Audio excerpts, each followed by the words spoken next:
Gentiles amigos de Mirada Profunda, este espacio de periodismo sin compromisos, bienvenidos.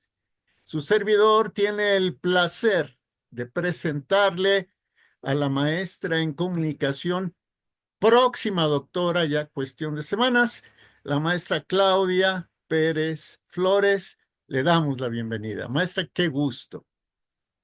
Igualmente, maestro Jorge, es un gusto saludarlo y bueno, también aprovecho para saludar a la audiencia de Periodismo Sin Compromisos, pues para dialogar sobre un tema que es muy interesante, ¿no? El tema migratorio. Muchas gracias por la invitación. Al contrario, a usted. Maestra, la respuesta del gobierno mexicano a la amenaza de deportaciones masivas de migrantes hecha por el próximo presidente de los Estados Unidos, Donald Trump, la respuesta del gobierno mexicano, insisto, atiende de manera adecuada el tema humanitario o privilegia el aspecto político y de imagen internacional en detrimento de la dignidad de cada persona migrante. Pues yo creo que es lo segundo. Como lo hemos visto en las últimas semanas, incluso este fin de semana, el presidente electo Donald Trump, en su discurso señala pues la intención de deportar a familias migrantes. Incluso, bueno, lo ha planteado así para no incurrir en prácticas de separación. Y este discurso sin duda va causando miedo, ansiedad e incertidumbre entre las personas en situación de migración. Y en ese sentido, a pesar de que el gobierno de México ya se ha pronunciado, hemos visto también las declaraciones desde la presidencia a través de la presidenta Claudia Sheinbaum, la Cancillería y los consulados de México en los Estados Unidos, en donde mencionan cómo garantizar los derechos humanos de las personas migrantes. En principio, pues eso suena bien, es una iniciativa que ya es necesaria. Sin embargo, considero que sí falta, ¿no? Falta más posicionamiento con respecto a la parte humanitaria. Es decir, por un lado, es como usted lo mencionaba, está la parte política, económica, que desde mi punto de vista se da más peso a esas cuestiones coyunturales que a la perspectiva humanitaria. Entonces, pues es un pronunciamiento que me parece favorable, adecuado, necesario y urgente, y creo que es importante también. Sin embargo, la migración, como lo hemos visto, pues no solamente es la migración de mexicanos que están en Estados Unidos. En los últimos años hemos visto también a personas, ¿no? Personas migrantes que provienen de América Latina y el Caribe, incluso, ¿no? De países como Afganistán, por así decirlo. Entonces, el problema de la deportación se vuelve mucho más complejo y es allí donde veo como el principal reto que tiene el gobierno, toda vez que este fenómeno pues va en aumento. Hoy tenemos a personas migrantes tanto en la frontera sur como en la frontera norte y bueno, en este discurso de deportación pues se vuelve muy complejo el fenómeno a estudiar. Y el gobierno de México quiere que se le dé un trato digno a los migrantes mexicanos en los Estados Unidos, pero, maestra, le pregunto, ¿y qué trato reciben en México los migrantes que provienen de otras partes del planeta? Así es, a pesar de que México es un país solidario y lo hemos manifestado en diferentes acontecimientos como el terremoto del 85, el terremoto del 17, etcétera, también no hay que olvidar que también México es un país racista y es un país altamente violento.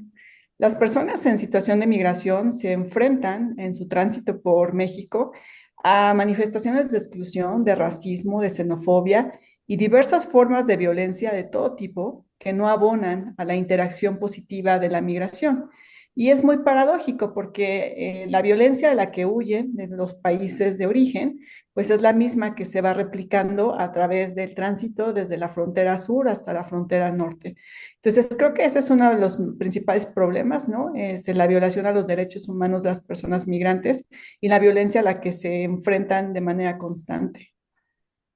El tema migratorio tiene otros actores. Por ejemplo, los países expulsores de migrantes, México, por supuesto, los Estados Unidos.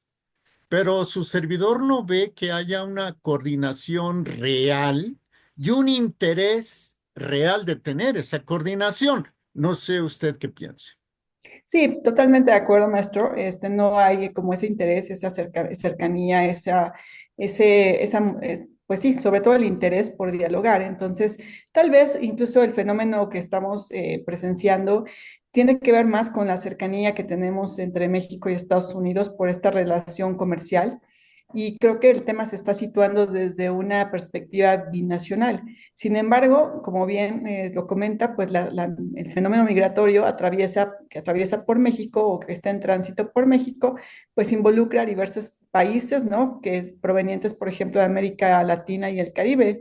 Por ejemplo, la migración venezolana es la principal migración que está en tránsito por México, establecida en México y también en tránsito, ¿no? Y no olvidemos, por así decirlo, casos como Haití, también los haitianos, ¿no? Que también están migrando ante pues una falla, ¿no? En un sistema de gobierno que es fallido. Entonces, pues el fenómeno se vuelve mucho más complejo. Entonces, en ese sentido, pues la narrativa a veces como que está situada tal vez en la migración de mexicanos en Estados Unidos, que también es muy importante, pero el fenómeno es mucho más complejo y creo que ahí es donde nos está faltando más diálogo, más oportunidad de hablar sobre estos temas y lo que va a pasar con muchas personas que provienen de estas regiones. ¿Qué le toca hacer al Estado mexicano en materia de migración? Considero que es una coyuntura muy interesante. Yo creo que hay un camino que le toca al Estado mexicano, por supuesto, y desde mi punto de vista, como desde una perspectiva comunicativa, yo creo que una vía, por así decirlo, sería generar una narrativa con perspectiva de derechos humanos y de género, e incluso también desde pues, una narrativa inclusiva. Por ejemplo, esta narrativa tendría que ser con información clara, con información oportuna, y eso sería clave. Es una vía para mí sería como algo interesante, que es una comunicación que sería multinivel, es decir, que tanto los medios de comunicación permean una nueva narrativa de cómo vemos a nosotros cómo vemos a las personas migrantes, ¿no? O en situación de migración. Eso es a nivel macro, ¿no? A través de lo que se difunde, a través de los medios de comunicación. Pero otra propuesta sería a nivel meso, ¿no? La comunicación que se difunde e incluso que se genera en los mismos albergues, ¿no? En la sociedad civil, los organismos del tercer sector, cuál es la información con la que cuentan.